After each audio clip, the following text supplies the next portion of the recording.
Hi అండి అందరికీ. ఈరోజు మా ఇంట్లో స్పెషల్ కూర వచ్చేసి చిన్న చేపల కూర. చిన్న చిన్న చేపలు ఇప్పుడే మంచిగా ఫ్రెష్గా కడిగి పెట్టినాము. కొంచెం కారం, కొన్ని ఉన్నాయి కాబట్టి కొంచెం కారం, కొంచెం అల్లం,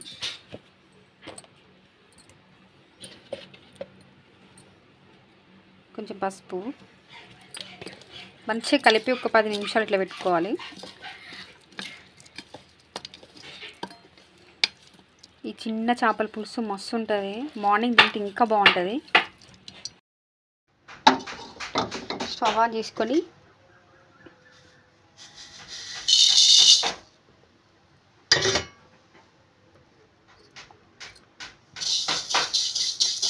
మెంతులు వేయించుకుంటానా కొన్ని.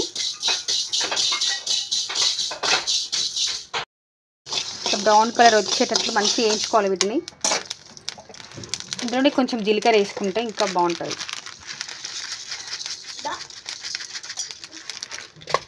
ఇవి రెండు కలిపి వేయించుకొని మంచిగా పొడి చేసుకోవాలి.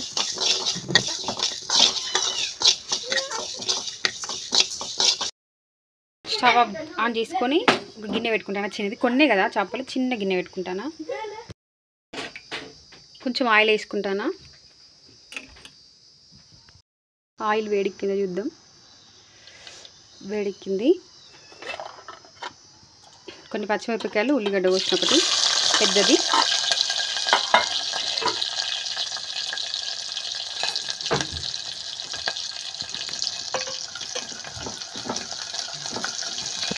ఈ ఉల్లిగడ్డలు మంచి బ్రౌన్ కలర్ వచ్చేటట్టు మంచిగా వేయించుకోవాలి. అట్లయితేనే బాగుంటుంది. చిన్న చేపలు కదా.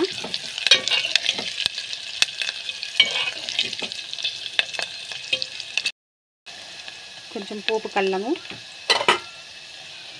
కొంచెం వేసుకున్నాం, ఎందుకంటే ఇంతకుముందు ఆల్రెడీ అలా ముక్కలు వేసుకున్నాం కాబట్టి కొంచెం వేసుకున్నాం.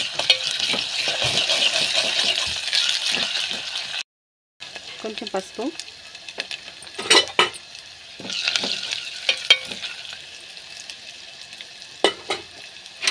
ఇంతకుముందు కలిపి పెట్టుకునే చిన్న చేపలు ఎత్తాను. కొంతమంది పులుసు వేసి పులుసులు ఎత్తారు, కానీ ఇట్లా వేస్తే కొంచెం గోలుతాయి, మంచి టేస్ట్ ఉంటాయి. ఇట్లనే బాగుంటుంది. నాకు ఇట్లనే ఇష్టం. వీటిని కలపకుండా, గంటతో కలపకుండా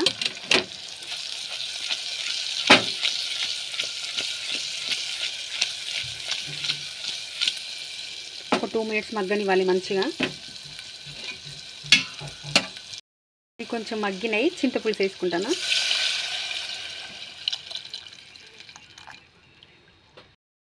ఇట్లా కొంచెం కలిపెట్టుకోవాలి కొద్దిగా. పెద్ద చేపలైనా చిన్న చేపలైనా గంటతో ఎక్కువ కలిపెట్టద్దు.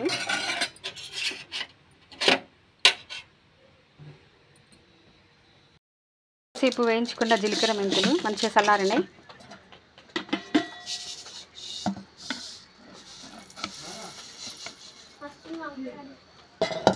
మిక్సీ పట్టాలి. ఇప్పుడు జీలకర్ర మెంతుల పొడి మిక్సీ పట్టేసుకున్నా.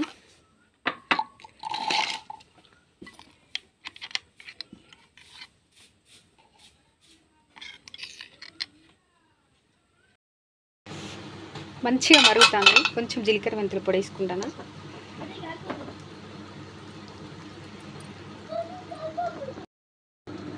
కాల్చిన ఉల్లిగడ్డ మిక్సీ పట్టిన మెత్తగా. మంచిగా చిక్కగా అవుతుంది పులుసు ఇప్పుడే మసిలేటప్పుడు ఎత్తే.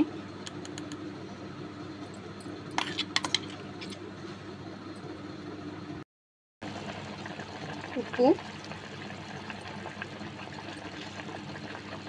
కారము, పసుపు ఇట్లా అన్నీ ఆల్రెడీ కలుపుకున్నాం కాబట్టి ఇప్పుడు ఉప్పు వేస్తాను.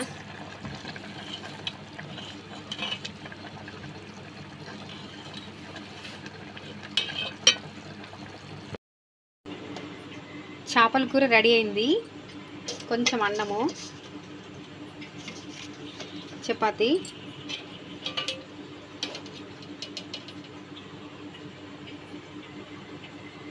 చేపల కూర.